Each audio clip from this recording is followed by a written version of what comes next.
Okay, सो आज का अभी जो हम लोग को देखना है, आईटीसी में हम लोग आगे पढ़ रहे थे। इसमें क्या टॉपिक रह गया था? हाँ, ये हम लोग पढ़ रहे थे ITC on stock held on the date of registration. तो इसको हम लोग एक्सेल की एक फाइल से समझ लेते हैं। अगर आपने रजिस्ट्रेशन अप्लाई किया, सपोज करिए आपका टर्नओवर, ठीक है ना, क्रॉस कर गया कितना, 40 लाख। 40 लाख अगर टर्नओवर अगर आपका क्रॉस कर गया, किस डेट में? सपोज करते हैं आज ही की डेट ले लेते हैं, 3 जुलाई। 3 जुलाई 2020 में अगर आपका टर्नओवर क्रॉस कर गया, तो आपको पता है 30 दिन के अंदर, कितने दिन के अंदर? 30 दिन के अंदर आपको रजिस्ट्रेशन अप्लाई कर लेना है। दैट मीन्स एक तरीके से कह लो, आपको मैं बोल देता हूँ 1 अगस्त तक, ठीक है ना, 1 अगस्त तक आपको रजिस्ट्रेशन अप्लाई कर लेना है। अगर आपने 1 अगस्त तक रजिस्ट्रेशन अप्लाई कर लिया, तब तो 3 जुलाई से लेकर के 1 अगस्त तक के बीच में जो भी गुड्स परचेज करेंगे उस सभी टैक्सेस की आईटीसी आपको मिल जाएगी,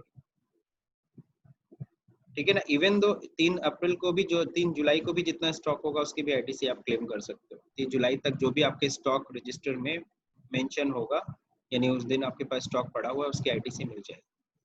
लेकिन अगर आपने 30 दिन के अंदर रजिस्ट्रेशन अप्लाई नहीं किया, सपोज करो आपने 10 अगस्त को रजिस्ट्रेशन अप्लाई किया, तब यही नुकसान है सबसे बड़ा। कोई पेनाल्टी या ऐसा कुछ नहीं देती गवर्नमेंट, लेकिन हाँ ये एक सबसे बड़ी पेनाल्टी कि 10 तारीख के पहले तक का जितना भी परचेजिंग किए हो, है ना, उन सभी की आईटीसी आप भूल जाओ, आपको आईटीसी नहीं मिलेगा।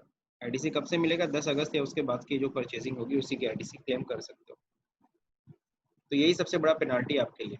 इसीलिए गवर्नमेंट कहता है कि 30 दिन के अंदर, जिस दिन भी टर्नओवर क्रॉस करे उसके 30 दिन के अंदर आप रजिस्ट्रेशन अप्लाई कर लो जीएसटी में। तो ये था, application for registration is made with in 30 days, entitled to take credit on input in respect of the input held in stock and input contained in the semi finished goods या finished goods किसी भी रूप में हो।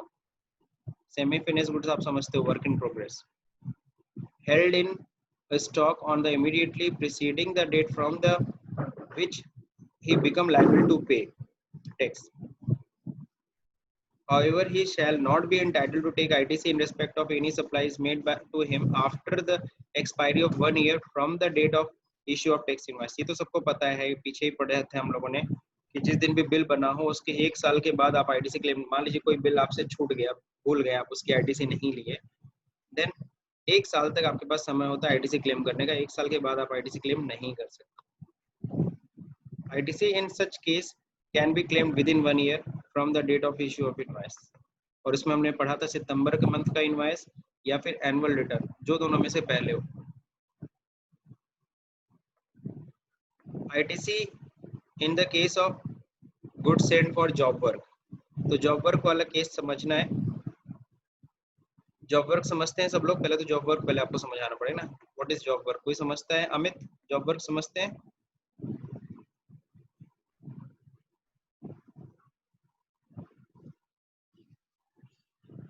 चलिए, नहीं समझते तो मैं समझा दे रहा हूँ, छोड़िए। देखिए जॉब वर्क होता क्या है, जैसे सिंपल से, बहुत ही सिंपल सा एग्जांपल मैं दे रहा हूँ।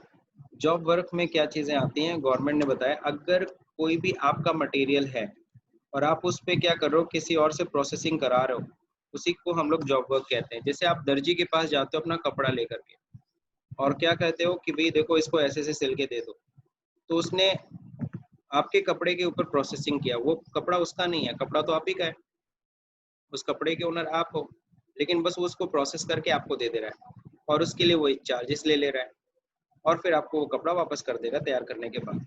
तो उसी को हम लोग कहते हैं जॉब वर्क। इसी तरीके से बहुत सारे इंडस्ट्री में भी बहुत सारा ऐसा काम होता है।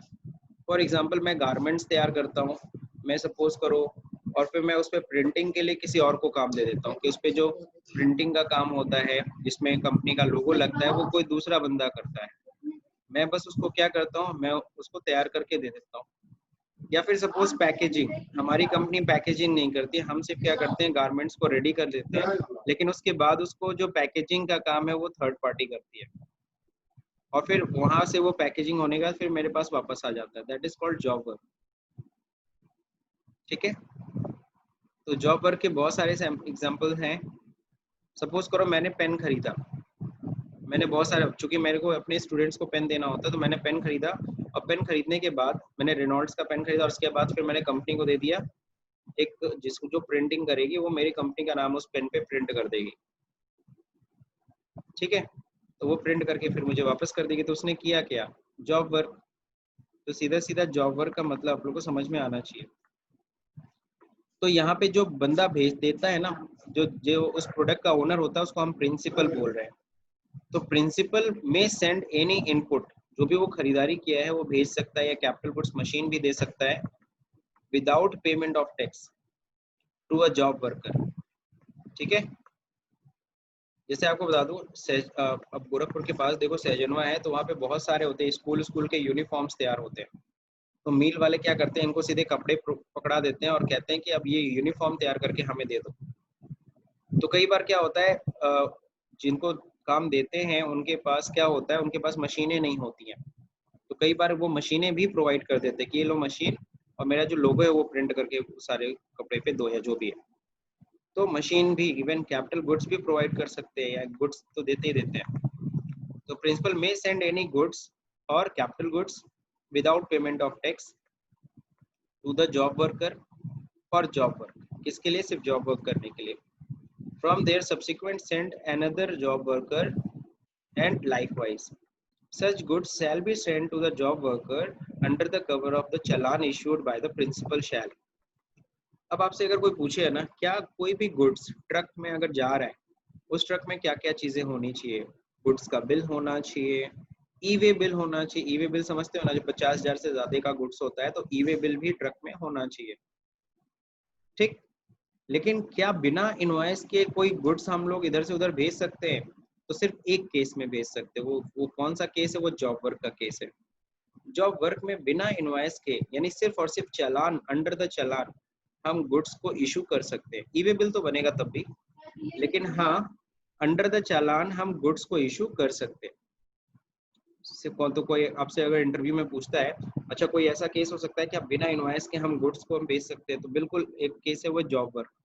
जॉब वर्क के केस में सिर्फ और सिर्फ अंडर द चालान हम गुड्स को भेज सकते हैं, इनवॉइस की कोई रिक्वायरमेंट नहीं है, क्योंकि हम बेच नहीं ना रहे, हम तो बस प्रोसेस करने के लिए बेच रहे हैं। ब्रिंग बैक डायरेक्टली सप्लाई, आपको पता है वो वापस आ जानी है। ब्रिंग बैक मतलब वापस आ जानी है goods from the supply, other than moulds, dies, jigs, इन सबको छोड़ देना। After completion of the job work, otherwise within 1 year of their being sent out to any of his place business without payment of tax। हाँ, एक चीज देखो ध्यान से समझना, हम जब भी इनको देते हैं गुड्स जॉब वर्कर्स को, तो कहा गया है गुड्स साल भर के अंदर अंदर वापस हो जानी चाहिए। और अगर साल भर के अंदर अगर वो गुड्स वापस नहीं आ रही है, तो मान लिया जाएगा कि प्रिंसिपल ने जॉब वर्कर को वो गुड्स सप्लाई कर दी है, और गवर्नमेंट को जीएसटी चाहिए होगा, गवर्नमेंट उस पर जीएसटी कलेक्ट करेगी, ये समझ लो। और गवर्नमेंट किस दिन की सप्लाई मानेगी, गवर्नमेंट उस दिन सप्लाई मानेगी जिस दिन आपने गुड्स को जॉब वर्कर के यहाँ भेजा, यानी जॉब वर्कर को जिस दिन वो गुड्स रिसीव हुई उसी दिन सप्लाई मान ली जाएगी। अब सपोज साल भर हो गया, तो साल भर का इंटरेस्ट पेनल्टी भी देना पड़ेगा, वो तो भरना पड़ेगा, वो आपकी प्रॉब्लम है। तो इसीलिए जब भी हम जॉब वर्कर को दे रहे हैं, तो वहां से गुड्स 1 साल के अंदर वापस आ जानी चाहिए, या फिर वहीं से आप अपने कस्टमर को सप्लाई कर दो।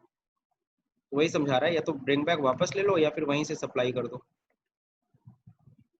अब कोई जरूरी थोड़ी ना है कि हमने जो जिसको हम जॉब वर्कर को दिए हैं उसको गुड्स दें फिर वहां से वापस लें। कई बार होता है वहीं से हम दे देते हैं, अच्छा ठीक है मेरे कस्टमर को, वहीं से कस्टमर से बोल दिया मैंने, वहीं से जाके सामान उठा लो, ऐसा भी होता है। अब मशीन के केस में क्या, कैपिटल गुड्स सर के केस में, हाँ पूछिए। सर जब जब गुड्स को परचेज करते हैं, तो जैसे उसके पहले हम एडवांस दे देते हैं, से माल कर देते हो कि भेज दो माल, उसके बाद में हम पेमेंट पूरा कर देंगे। नहीं नहीं, ये वो वाले केस की बात नहीं हो रही ना, यहाँ पे हम लोग क्या केस की बात कर रहे हैं, हम लोग ये कह रहे हैं कि जॉब वर्कर को हम भेजे हैं गुड्स। किसको नहीं भेजे नहीं, हैं, ये जॉब वाला हम वर्कर। ऊपर वाला कह रहे हैं, ऊपर वाला कह रहे हैं। कौन सा, ये वाला पॉइंट? ये जब माल भेजने चालान वाला। अंडर द चालान ना, हम लोग हाँ किसी भी गुड्स को अंडर द चालान हम लोग जॉब वर्कर के यहाँ भेज सकते हैं फर्दर प्रोसेसिंग के लिए। उसमें लिखा भी होता है ना कि हम किस चीज के लिए भेज रहे हैं, इस पे पेंटिंग के लिए भेज रहे हैं, प्रिंटिंग के लिए भेज रहे हैं, किस चीज के लिए भेज रहे हैं, और जॉब वर्कर का वो नहीं पार्ट होना चाहिए। सर, ये इस ये इसमें का क्वेश्चन नहीं है। क्या बोल रहे हो? कह रहे हैं, ये दूसरा क्वेश्चन है। अच्छा, दूसरा क्वेश्चन है तो जब मैं हम थोड़ा। लोग माल को खरीद हाँ, अच्छा, माल को खरीदने के लिए जब हम लोग एडवांस देते हैं तो माल तो आ जाता है, तो उसका बिल भी जब तक पूरा पेमेंट नहीं होता है तब तक। अब आप देखो, फिर से अब पीछे जाना पड़ेगा आपको। आपको ये समझना होगा इनवॉइस कब बनना चाहिए, बताओ। तो रूल ऑफ इनवॉइस क्या कहता इनवॉइस है? तो पूरा पे जैसे रूल ये हो रहा है कि इनवॉइस जब पूरा पेमेंट हो जाए तब इनवॉइस बनता है ना। देखो, सिंपल सी बात है, हम लोग टाइम ऑफ सप्लाई की, तुम यहाँ पे टाइम ऑफ सप्लाई की बात करो तो टाइम ऑफ सप्लाई आपको पता है, इनवॉइस और payment receive which ever is earlier, जो दोनों में से पहले हो जाए, पेमेंट रिसीव या फिर इनवॉइस। और इनवॉइस बनाने का रूल क्या होता है ये भी ध्यान रखना। अगर इनवॉइस गुड्स इशू करने के बाद इशू मतलब बनाया गया है तो हम लोग इनवॉइस की डेट किस दिन को मानते हैं, जिस दिन गुड्स इशू किया गया। क्योंकि आपने ये पढ़ा है कि इनवॉइस कब बन जाना चाहिए, बिफोर और at the time of supply of goods. Goods की सप्लाई करते समय या उससे पहले, बाद में नहीं। अगर मैंने 4 तारीख को गुड्स निकाल दिया है कस्टमर के पास और मैंने बिल बनाया यस 10 तारीख को, तो वहीं 10 तारीख मानी ही नहीं जाएगी, मानी जाएगी 4 ही तारीख को। इनवाइस की डेट 4 ही तारीख को मानी जाएगी, भले तुमने इनवाइस बनाया हो 10 तारीख को, उससे कोई लेना देना नहीं। इन सब बातों का ख्याल रखना पड़ेगा। यस, यही बस तो। ये क्लियर करना था कि जब गाड़ी से माल आता है तो उसके साथ बिल तो रहना चाहिए ना। गाड़ी के साथ आता तो वही इनवाइस होना चाहिए, लेकिन इनवाइस तो होना ही चाहिए, बिल्कुल होना चाहिए। बिना इनवाइस के गुड्स कहाँ से निकलेगा? लेकिन कई बार होता है ना, हाँ सर। मान लो 10 कदम की दूरी पे ही हम सप्लाई कर रहे हैं, तो उस केस में कौन मनी चेक कर रहा है, बताओ? नहीं एक नहीं है सर, तो इतना तो उस जरूर केस कौन में चेक कहाँ करे। तुम्हारा इनवॉइस कौन चेक कर पाए? तो बहुत सारे ऐसे केसेस होते हैं। लेकिन जब हम लोग बात कर रहे हैं ना, आप छोटे बिजनेसमैन को कम और बड़े डीलर्स के बारे में ज्यादा सोचा कीजिए, ठीक है? क्योंकि वो लोग सारे पेपर वर्क करते हैं, यस। छोटे डीलर्स बहुत कम पेपर वर्क करते हैं, ठीक है? लास्ट पॉइंट जरा देख लेते हैं, आज यस ये सर। कवर करते हैं। तो हम लोग बात करते हैं, अगर गुड्स हमने भेजा है जॉब वर्कर के पास तो साल भर के अंदर आ जाना चाहिए, अदरवाइज सप्लाई मान ली जाएगी।